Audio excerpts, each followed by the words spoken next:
Morning. All right, the court is calling 2025 CR 0022709, State versus Glenn Lorenzo White. Could I have parties announced, please? Rick Pena for the state of Texas. Bob Bromont for Glenn White. And are you Mr. White? Yes, ma'am. All right, you entered a plea of no contest on May 27th. According to your plea bargain agreement, punishment is to be assessed at a cap of 6 years in the prison. There's a $1,500 fine, affirmative finding of deadly weapon. This is to run concurrent with 2025 CC 005111, and there's an affirmative finding of family violence. An affirmative finding of family violence and a deadly weapon. That's not just legal jargon. Those two findings can seriously impact parole eligibility, sentencing, and even future rights like gun ownership. Let me break it down for you later. This case is about to get wild. Have both parties had a chance to review the PSI report? State? Yes, Your Honor. Defense? Yes, ma'am. Any objections? State? Not from the state. No Defense. objection. All right. Any witnesses from either side? No. Any witnesses? None from the state. All right, then, state. 19 VO ***.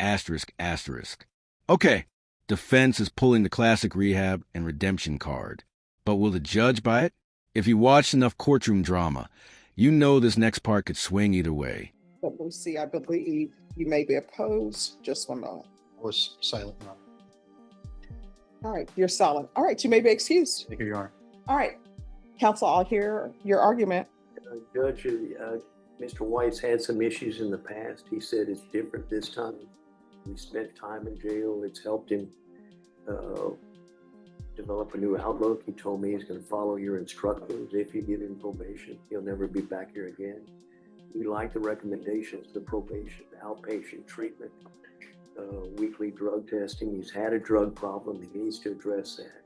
Also, the 180-day jail sanction is a good idea. We're in agreement with all of that.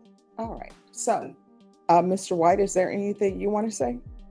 Yes, ma'am. You want to raise your right hand for me, please? Do you solemnly swear or affirm the testimony you give will be the truth and nothing but the truth, so help you God? I do. All right, you can lower your hand, state your name for the record, please. My name is Defendant Lorenzo White. All right, what did you want to say? So I was saying that I made a mistake in my life when I lost control. All right, so here's the thing. Are these mistakes or are these choices? No, it was really a mistake. Why do you say it's a mistake? Because I don't know, I just lost it at that moment. Well, no. I got really angry and stuff. No, here's the thing. Hold up the tomahawks. Not kitchen knives. Not fists. Tomahawks. At what point does I lost control turn into a full-on assault with a medieval twist? You picked up a hatchet, right? It was tomahawk. Okay, you picked up 2 tomahawks. Did you think it was something else? Or did you know it was a tomahawk? No, it was tomahawk. I just grabbed them when I wasn't thinking. All right, so you grab 2 tomahawks. And according to this, it's with this Monique Gant, Yes. someone that you've used drugs with. I don't know why you all are still together because I read the PSI report and you have 2 children, younger children. You don't even know where they are because you were using drugs, she was using drugs. You didn't get your life together with CPS and your rights ended up being terminated and you're still with this person. So according to this, it says, because I want you to tell me where the mistake is. Victim stated that suspect, that's you, arrived at the location to charge his car battery. Suspect saw victim's car and went inside the house to take groceries that the victim bought. Suspect put 2 hatchets on victim's car. Suspect then grabbed a pole that was on the ground and tore through victim's taped up window and attempted to grab things from her vehicle. Suspect then grabbed the 2 hatchets and was swinging them around, approaching victim, coming within 5 feet of victim. Victim stated that suspect said, "I'm going to cut this bee," and noticed witness standing behind her. Victim stated that suspect walked to the neighbor's house and dropped off the 2 hatchets at the neighbor's house. A lot of that's not true. I went to my mom's house. That was my mom's house. And then I went So to- why would you try to take groceries from the vehicle? I didn't take no groceries from the vehicle. Well, I mean, she said you cut through her window. I'm assuming the window Yeah, was. no, I picked up the little pipe thing and it had plastic on the window and I tore it open. Why? I was intoxicated too, Charles. All right. Here's the thing, Mr. White. I don't think you'll be a good candidate for probation. And let me just tell you why. You've been on probation before. Then you have a theft case that you were convicted of. Then you have a criminal mischief that you were convicted of.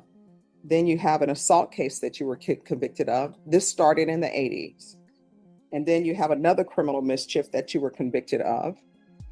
Then you have another assault case, they say dismissed for insufficient evidence. It's probably dismissed because the complainant didn't want to go forward with it. Then you had a possession of marijuana, and I realized it's marijuana, but you were placed on probation for that, and your probation was revoked. Then you had another assault, and now we're in the 2010s. You had another assault, and you were given probation, and your probation was revoked. Then now you have a violation of bond or protective order, which I'm assuming is related somehow to this incident. Then you had an aggravated robbery case that was rejected. I'm not even considering that because it's rejected. I don't know why it was rejected. Let's pause and reflect. This man is nearly 62, and that rap sheet is longer than a CVS receipt. Do you think a lifetime of offenses makes rehabilitation impossible? Drop your thoughts in the comments. Then you had dealing cocaine. You were sentenced to state jail facility. Then you had another dealing cocaine and you were sentenced to prison. Then you had a burglary with intent to commit theft by force, and you received 15 years for that. And then you had another manufacturing delivering. You did time for that. Then you had an aggravated robbery. It was dismissed for missing witness, injury to the elderly, dismissed missing witness. And now you're here before me. How old are you? I'm going to be 62 years old. All right. So I don't think you're a good candidate for probation. Can I say something? Sure. See, I kept changing my life. My mom got sick now. I'm old too. And I don't know if I had that much time left in my life, but I really want to see my mom. She's in her 80s. If I go away, she will pass away. That's all I have in my life is my mom. All right. So here's my question for you. And I'm not trying to be cruel, but you knew about your mom. Why would you do this, knowing about your mom? Well, my mom just got sick recently since I've been locked up. This year started since I got locked up. She's been in the hospital in and out about 4 or 5 times. She had a minor heart attack. Yeah. I didn't think it was going to be like this. Well, I mean, these are things we need to consider, right? Yes, ma'am.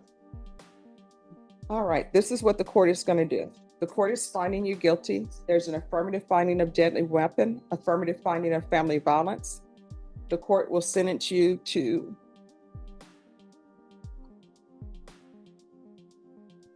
5 years in the prison, give you credit for any time served. This is to run concurrent with 2025 CC 005111.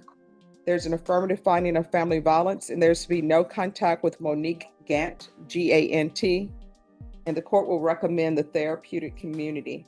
Did you review the document entitled Trial Court Certification of Defendant's Rights to Appeal with your attorney? Did you understand it and sign it? Yes. Because this is a plea bargain agreement, because I followed your plea bargain agreement, and because you waived your right to appeal, you do not have the court's permission to appeal. Because this is an affirmative finding of family violence and also a felony conviction, you're not allowed to own or possess any weapons or ammunition. If you have a question over what a weapon or ammunition is, you'll need to speak to an attorney. All right, we can go off the record. Here's the thing, Mr. White. This part right here is gold. The judge uses a college metaphor to break down the difference between probation and Paroland. Honestly, it's one of the best explanations I've heard. Rewind if you missed it.